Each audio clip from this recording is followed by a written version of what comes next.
I know any Guyanese crowd, the worst thing is to stand between the crowd and the rum. So I'm going to be quite brief. You've heard a lot about the opportunities and so on. I am, to be honest, going to be perhaps a little sentimental and talk about the soul of our country. I was born here in London a very long time ago, but I spent all of my childhood until I came back to university, pretty much, in Kitty. And the Guyanese here will know exactly where I mean. I grew up in a road called Shell Road, which is the same road that houses Kitty Market. And anybody who claims to be Guyanese will, again, know what that means. I attended, let's be frank, I don't really care about you people who went to St. Stanislaus and all that, but I went to the best school, Queen's College.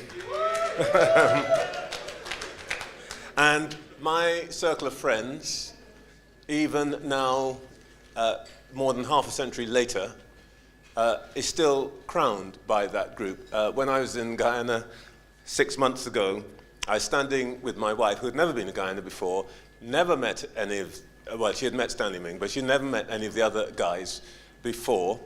And we're standing at the door, and one of them, who rejoices in the nickname Horse, came up. He looked at me, shook my hand, didn't say anything, then turned to my wife and said, I'm going to never forgive him for beating me in the 400 yards race at school. A very direct Guyanese way. We don't mess about. We're clear. He wanted to remind me that I still owed him. We believe in our country. We believe in our people. And there are reasons for that. You've heard that it is a beautiful country. I spent a week at Iwakrama. It is the most wonderful experience. You spend a lot of time listening to screaming piha, hanging out with caiman and various kinds of reptiles. My wife said that's good preparation for interviewing politicians on Sunday morning. You heard the numbers on growth, and of course Guyana is going to become probably one of the most special petrostates in the world. But the thing I want to dwell on is Guyana's people. We have a small population, and we've always had a small population. When I was at school and did geography, population of Guyana was always something like 780,000. It was always 780,000. And it has stayed that way for that half century. What is the reason? Well, the reason is, of course, we were a poor country. And people of talent left and went elsewhere. And unlike many other diasporas, our people of talent went elsewhere and they prospered. And they prospered because they worked hard, because we have a background in education, because we set high standards for ourselves, and because we believe in ourselves. There was a brief reference made to the president's encounter with a friend of mine who happened to be a BBC reporter. I don't know if many of you have seen that, but it has gone viral. But I have to tell you, if you really want to understand something about the Guyanese character, watch that clip. Stephen Saka, who's the reporter, is a good guy, really good guy, made the mistake of telling somebody from Guyana what they should think about something. Here is the president's response. Stop right there. Stop right there. You're going to lecture me, I'm going to lecture you. And then it went on from there. I say this point because there are two things about the... Yeah, you can. There are two things about Guyanese people. Very capable when they want to be, very talented, but also very independent-minded.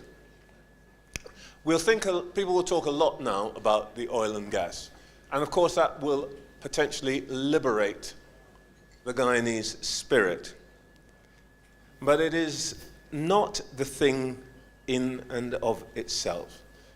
The thing in and of itself that will make this country the success that I believe it will be its people. And its people are not just those who currently sit within the borders of Guyana. Its people includes a huge diaspora, much of which is prominent, and I won't beat around the bush here. We have the first foreign secretary who's not white is a Guyanese.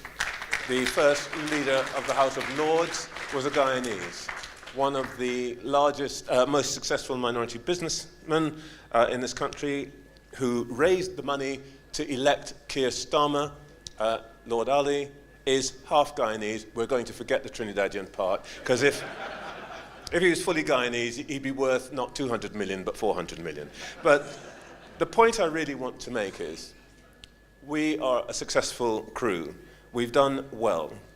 But also, and we will do well, but we need help. Some of that help will come from people in this room, I hope. And some of those, the people in this room who will be helpful to Guyana, will be people whose antecedents come from Guyana. Jane made a very, very important point, which is something about the Guyanese character. It's a wonderful country. It's a marvelous country. Its people will embrace you, but you have to treat them with respect.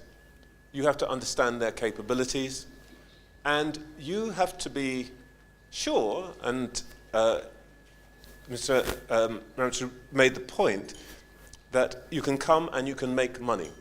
That's fine. But come and make money on the understanding that you will contribute to Guyana's development. This is a two-way process. It is not going to be a steal. And I say that because I want to emphasize the point that's been made, as I say, by Jane and by others. If you want to work in Guyana, work with the Guyanese.